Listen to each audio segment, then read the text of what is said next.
దీన్ని ప్రెస్ కాన్ఫరెన్స్లు పెట్టుంటే అసలు దిగేవాడు కాదేమో, మీడియా ముందు వచ్చి ఉంటే దిగేవాడు కాదేమో.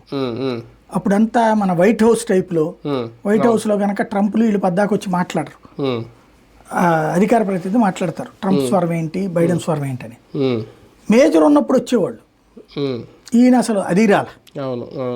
చంద్రబాబు గారు మీడియాతో స్పందించే తీరు, జగన్మోహన్ రెడ్డి స్పందించే తీరు చూస్తే స్టిల్ నౌ ఈజ్ వీక్. ఇంకా వైఎస్ఆర్ కాంగ్రెస్ పార్టీ కార్యకర్తలకు ఒక 20% సంతృప్తి పరిచి ఉంటాడు అతను, 80% అసంతృప్తినే ఉన్నారు. ఎందుకంటే మొత్తం ఎక్స్ప్లెయిన్ చేస్తున్నారు, వినే తీరిక ఎవరికి ఉంది? అవును, పొంకాలు పేజీలు చదివితే ఎవరికి ఎక్కదు, ఉండదు.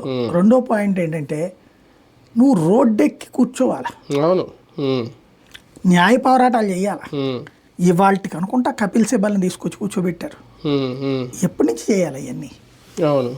సో నలుగురు సుప్రీంకోర్టు లాయర్ని ఎంగేజ్ చేసుకోవడం, నలుగురు సీనియర్ లాయర్ని హైకోర్టులో రెడీ చేసుకోవడం, ఈటిట్లలో మొహమాటాలు పక్కన పెట్టడం, ఇవన్నీ ఆయనకి వర్కౌట్ కాదు.